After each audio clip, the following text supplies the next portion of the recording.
In the past 15 years, we have seen an increasing shift on how we absorb information online. This is nothing new to our deaf community. We have always been on the lookout for new technology and innovation, especially in terms of how we connect and communicate within our community. Before we go deeper into this subject, there are a few important things you should keep in mind. First of all, this trend of receiving information from the internet is actually a global phenomenon. This means that political information is seriously affected both inside and outside of the US. Secondly, we are currently in the midst of a pandemic. More and more people are staying home and surfing the internet. We are trying to find out information about the virus, such as dealing with the pandemic, our response to the crisis, and individual actions we should take, such as social distancing, washing our hands, wearing a mask, etc. There is so much information constantly thrown at us. It's important to make sure that the information you receive is reliable. It's important to remember that yes, there are many accurate and believable sources, but there is also a lot of misinformation and disinformation. The dictionary defines misinformation as false information that is spread regardless of intent to mislead. Really, any kind of wrong or false information that is incorrectly shared. Whereas disinformation is intended to mislead, using personal beliefs or views to manipulate information or facts to shift narratives and knowingly spread misinformation.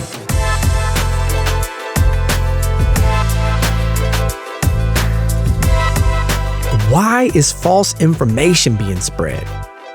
Some of it is related to special interest groups with money tied to different political groups that advocate for things like guns and other issues.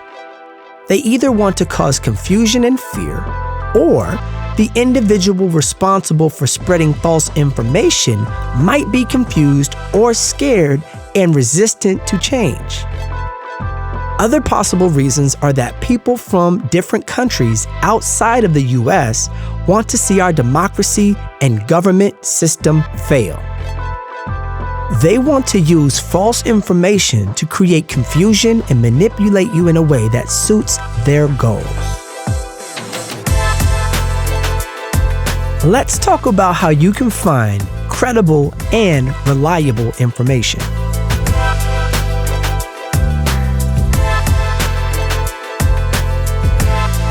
Across social media, you might have seen the same information reposted or rehearsed over and over again. Don't immediately believe all the graphics, screenshots, and memes you see.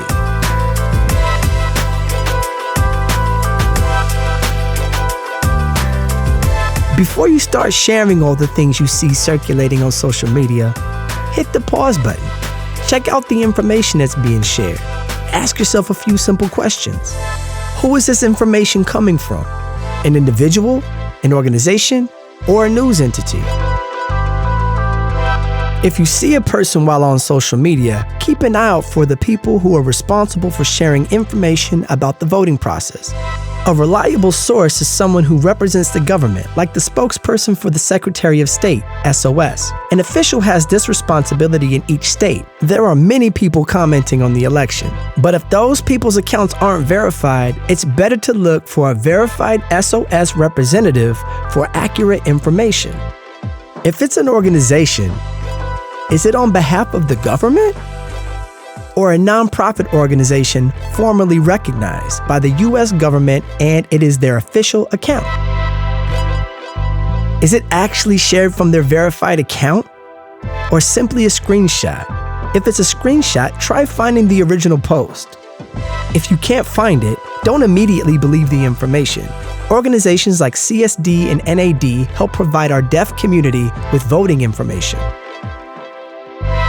It's always helpful to double-check information with formal government websites. If the information matches, it's credible. If the information is coming from a news organization, you must research their history. How long has the organization been around? Suppose it's hard to find information about their history. In that case, it's possible that the news organization was set up quickly to spread false, misleading, or inaccurate information to convince you that it's real news when it really isn't.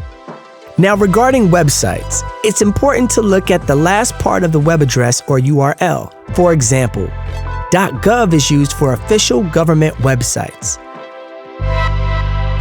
.org is typically used for organizations. But in August 2019, the rules changed. Now anyone can apply for a .org web address, not just nonprofits. .edu is used for educational institutions such as universities and colleges, which are good sources for credible and reliable information. .com is a broader URL with a different set of rules and processes that are generally more flexible than the others. I encourage you to do your research on these websites and make sure that the information is accurate and credible. Did you know that there are different types of news organizations? Some have more right-leaning views, others have more left-leaning views. But are they trustworthy? For example, instead of Fox News or MSNBC, I recommend that you look at the list of trusted, credible, and neutral news organizations that have been around for a long time. For example, AP News, C-SPAN, Reuters, and NPR is considered the most credible news organizations. There are others, such as the New York Times, the Washington Post, and the Wall Street Journal.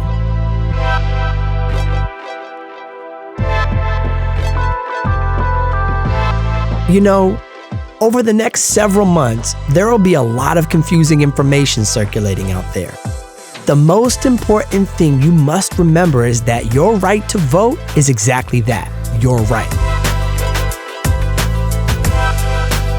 Don't let any confusion rob you of your right. Always double check your election information and make sure you plan ahead before you vote. That way, you will feel confident and secure, knowing that you have the right information and are prepared to vote.